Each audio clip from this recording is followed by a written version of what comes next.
17 नवंबर 1962 रात के अंधेरे में अरुणाचल की बर्फीली पहाड़ियां खून से लाल हो रही थीं। नूरानांग की घाटी में भारतीय सेना की पोजीशन एक के बाद एक ध्वस्त हो रही थी। चीनी सेना की भारी मशीन गन हर मिनट दर्जनों भारतीय जवानों की जान ले रही थी। 4 गढ़वाल राइफल्स के बचे हुए सैनिक एक चट्टान की आड़ में सांसें रोककर बैठे थे।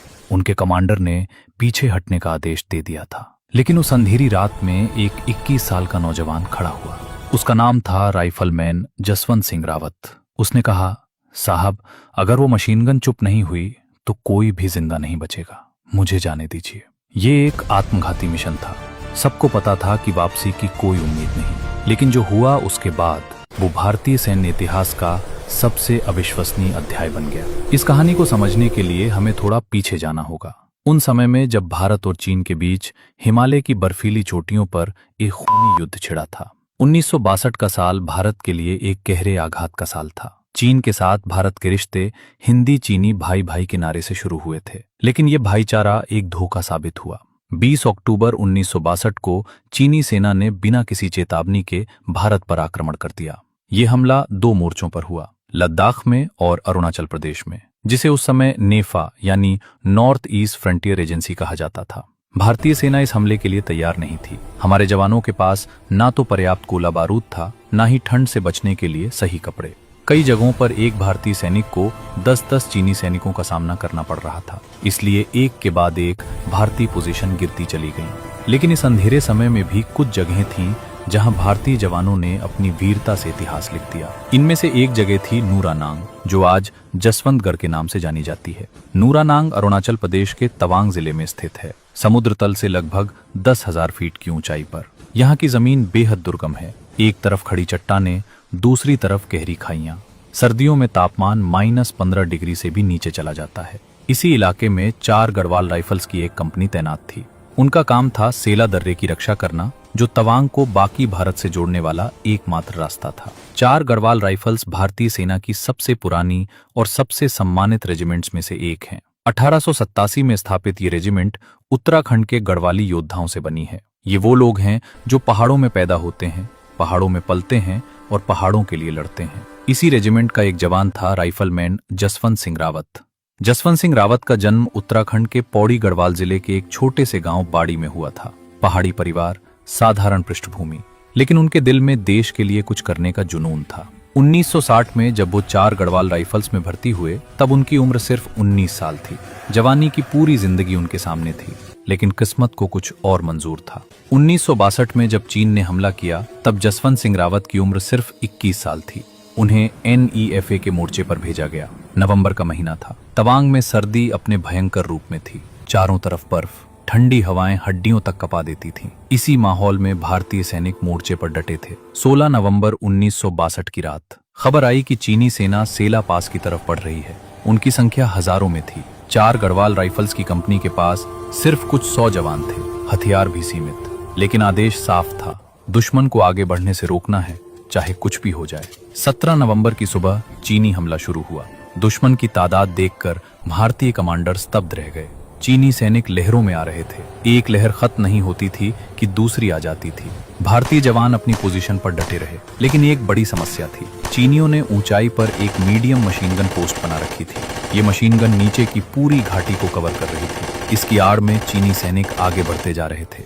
भारतीय पोजीशन एक के बाद एक ध्वस्त हो रही थी। शाम होते होते स्थिति और भी गंभीर हो गई। भारतीय सैनिकों का गोला बारूद खत्म होने लगा। कई जवान शहीद हो चुके थे। कमांडर ने रणनीतिक वापसी का फैसला किया, लेकिन एक समस्या थी, वो चीनी मशीन गन अभी भी सक्रिय थी। जब तक वो मशीन गन चुप नहीं होती, वापसी का मतलब था सामूहिक आत्महत्या। हर कोई खुले में आते ही गोलियों का शिकार हो जाता। तभी राइफलमैन जसवंत सिंह रावत आगे आए। उन्होंने स्वेच्छा से उस मशीन गन पोस्ट पर हमला करने की इच्छा जताई। ये एक आत्मघाती मिशन था। सबको पता था, उस ऊंचाई पर चढ़ना, दुश्मन की नजरों से बचते हुए और फिर एक फोर्टिफाइड पोजीशन पर हमला करना, ये लगभग असंभव था। लेकिन जसवंत सिंह ने कहा, अगर ये मशीन गन चुप नहीं हुई तो सब मारे जाएंगे, कम से कम मुझे एक मौका तो दीजिए। उनके साथ 2 और बहादुर सैनिकों ने भी आगे आने का फैसला किया, लांस नायक त्रिलोक सिंह नेगी और राइफलमैन गोपाल सिंह गोसाई। 3 जवान, एक असंभव मिशन, लेकिन उनकी आंखों में एक ही जुनून था, अपने साथियों को बचाना। रात का अंधेरा घना था, तापमान 0 से नीचे। तीनों सैनिक चट्टानों के बीच से रेंगते हुए आगे बढ़े। हर कदम पर खतरा था। एक आवाज भी होती तो दुश्मन सतर्क हो जाता। बर्फ पर फिसलने का डर, गहरी खाइयों में गिरने का खतरा। लेकिन वो तीनों रुके नहीं। करीब 1 घंटे की कठिन चढ़ाई के बाद वो उस मशीन गन पोस्ट के करीब पहुंच गए। चीनी सैनिक बेखबर थे। उन्हें नहीं पता था कि मौत उनके इतने करीब आ चुकी है। जसवंत सिंह ने अपने साथियों को इशारा किया और फिर तीनों ने एक साथ हमला बोल दिया। चीनी सैनिक इस अचानक हमले से हक्के बक्के रह गए। जसवंत सिंह और उनके साथियों ने न सिर्फ उस मशीन गन को चुप कराया, बल्कि कई चीनी सैनिकों को भी मार गिराया। मशीन गन पोस्ट के नष्ट होने से चीनी सेना की गोलीबारी रुक गई और बाकी भारतीय कंपनी को सुरक्षित पीछे हटने का मौका मिला, जिससे दर्जनों जवानों की जान बची। इस लड़ाई में चीनी सेना को भारी नुकसान उठाना पड़ा। विभिन्न सैन्य रिपोर्ट्स और इतिहासकारों के अनुसार करीब 300 चीनी सैनिक मारे गए। तीनों जवानों की इस बहादुरी ने चीनी सेना की आगे बढ़ने की रफ्तार को कुछ समय के लिए रोक दिया। सेला पास और तवांग क्षेत्र की रक्षा को मजबूती दी और पूरे युद्ध में एक दुर्लभ सफलता का उदाहरण पेश किया। लेकिन जीत की यह खुशी ज्यादा देर नहीं टिकी। चीनियों को पता चल गया कि क्या हुआ है। उन्होंने बड़ी तादाद में जवाबी हमला किया। अब 3 भारतीय जवान दर्जनों चीनी सैनिकों के सामने थे। गोला बारूद सीमित था, मदद कहीं से आने वाली नहीं थी। इस असमान लड़ाई में तीनों वीर जवान, राइफलमैन जसवंत सिंह रावत, लांस नायक त्रिलोक सिंह नेगी और राइफलमैन गोपाल सिंह गुसाई वीर गति को प्राप्त हो गए। लेकिन उनका ये बलिदान व्यर्थ नहीं गया। यहाँ एक महत्वपूर्ण बात समझनी जरूरी है। जो मैंने अब तक बताया वो आधिकारिक सैन्य रिकॉर्ड्स और महावीर चक्र की सिटेशन के आधार पर है। ये सत्यापित इतिहास है। राइफलमैन जसवंत सिंह रावत ने 17 नवंबर 1962 को नूरानांग की लड़ाई में एक स्वैच्छिक आक्रमण में हिस्सा लिया। उन्होंने चीनी मशीन गन पोस्ट को नष्ट किया। इस प्रक्रिया में वो वीर गति को प्राप्त हुए। उन्हें मरणोपरांत महावीर चक्र से सम्मानित किया गया, जो भारत का दूसरा सबसे बड़ा युद्धकालीन वीरता पुरस्कार है। इस बहादुरी के लिए लांस नायक त्रिलोक सिंह नेगी और राइफलमैन गोपाल सिंह गुसाई को वीर चक्र से सम्मानित किया गया। 4 गढ़वाल राइफल्स को नूरानांग का बैटल ऑनर दिया गया, जो 1962 के युद्ध में दिया गया एकमात्र बैटल ऑनर था। ये इतिहास है, ये सच है, ये दस्तावेजों में दर्ज है। लेकिन जसवंत सिंह रावत की कहानी यहीं खत्म नहीं होती, बल्कि यहाँ से एक नई कहानी शुरू होती है। एक किंवदंती की कहानी, एक ऐसी कहानी जो पीढ़ियों से उन पहाड़ों में सुनाई जाती है। अब जो मैं आपको बताने जा रहा हूँ वो लोक कथाएं हैं, मौखिक परंपराएं हैं, रेजिमेंटल फोकलोर है। ये आधिकारिक सैन्य रिकॉर्ड में दर्ज नहीं है, लेकिन ये इतना शक्तिशाली है कि इसने जसवंत सिंह रावत को एक सैनिक से एक मिथक में बदल दिया। स्थानीय लोगों की मान्यता के अनुसार जसवंत सिंह अकेले ही कई दिनों तक चीनी सेना को रोकते रहे। कहा जाता है कि उन्होंने अपनी पोजीशन बार बार बदली, अलग अलग जगहों से फायर किया, जिससे चीनियों को लगा कि वहां कई सैनिक हैं। इस दौरान स्थानीय मोनपा जनजाति की 2 लड़कियों ने उनकी मदद की। उनके नाम थे सेला और नूरा। कहा जाता है कि इन्होंने जसवंत सिंह को गोला बारूद पहुंचाया, खाना दिया और दुश्मन की पोजीशन की जानकारी दी। ये कथा आगे कहती है कि जब अंत में चीनियों को पता चला कि वो सिर्फ एक सैनिक से लड़ रहे थे, तो वो हैरान रह गए। उन्होंने जसवंत सिंह की बहादुरी का सम्मान किया। कुछ कहानियों में तो ये भी है कि चीनी कमांडर ने खुद जसवंत सिंह के शव को सलामी दी। सेला और नूरा का क्या हुआ? लोक कथाओं के अनुसार जब चीनियों को उनकी मदद के बारे में पता चला तो उन्होंने आत्महत्या कर ली, ताकि दुश्मन के हाथों में न पड़े। सेला पास का नाम सेला के नाम पर रखा गया है और नूरा नांग झील नूरा के नाम पर। युद्ध समाप्त होने के बाद भारतीय सेना ने जसवंत सिंह रावत की याद में उसी जगह एक स्मारक बनाया। इसे जसवंतगढ़ नाम दिया गया। ये स्मारक आज भी खड़ा है 10,000 फीट की ऊंचाई पर बर्फीली हवाओं के बीच। लेकिन जसवंतगढ़ कोई साधारण स्मारक नहीं है।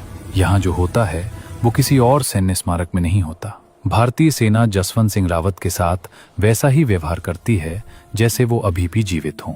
हर रोज सुबह उनके कमरे में बिस्तर लगाया जाता है, उनके जूते पॉलिश किए जाते हैं, उनकी यूनिफॉर्म साफ करके रखी जाती है, उनके लिए खाना परोसा जाता है, शाम को फिर सब कुछ करीने से रख दिया जाता है। ये सिर्फ एक परंपरा नहीं है, ये एक श्रद्धांजलि है, एक सम्मान है। इससे भी अद्भुत बात यह है कि जसवंत सिंह रावत को मरणोपरांत प्रमोशन मिलते रहे हैं। जब वो शहीद हुए तब वो राइफलमैन थे, आज वो मानद कैप्टन हैं। उनके नाम पर वेतन जारी होता है जो उनके परिवार को मिलता है। हर साल उनकी पुण्यतिथि पर उन्हें पूर्ण सैन्य सम्मान के साथ श्रद्धांजलि दी जाती है। स्थानीय लोगों में एक और मान्यता है। वो मानते हैं कि जसवंत सिंह की आत्मा आज भी जसवंतगढ़ की रक्षा करती है। कहा जाता है कि रात को उनकी छाया पहरा देती दिखती है। सैनिकों में कहानियां प्रचलित हैं कि जब भी कोई मुश्किल आती है, जसवंत सिंह मदद के लिए आते हैं। एक कहानी बहुत प्रसिद्ध है।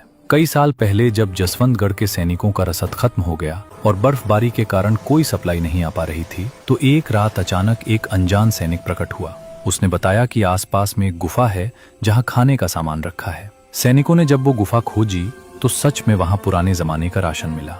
जब वो उस अनजान सैनिक का शुक्रिया अदा करने गए तो वो कहीं नहीं मिला। अब आप कह सकते हैं कि ये सब अंधविश्वास है, कहानियां हैं, और आप गलत नहीं होंगे। लेकिन सोचिए, एक सैनिक जो 60 साल से ज्यादा पहले शहीद हुआ, उसकी याद आज भी इतनी जीवंत क्यों है? उसके नाम पर स्मारक क्यों है? उसे प्रमोशन क्यों मिलते हैं? इसलिए क्योंकि जसवंत सिंह रावत सिर्फ एक सैनिक नहीं थे, वो एक आदर्श थे, एक प्रतीक थे, उस बलिदान के जो हर सैनिक देने को तैयार होता है। 1962 का युद्ध भारत के लिए एक कड़वी याद है। हम हारे, हमारे हजारों जवान शहीद हुए, हमारी जमीन गई, लेकिन उस अंधेरे में भी कुछ रोशनियां थीं। जसवंत सिंह रावत उनमें से एक थे।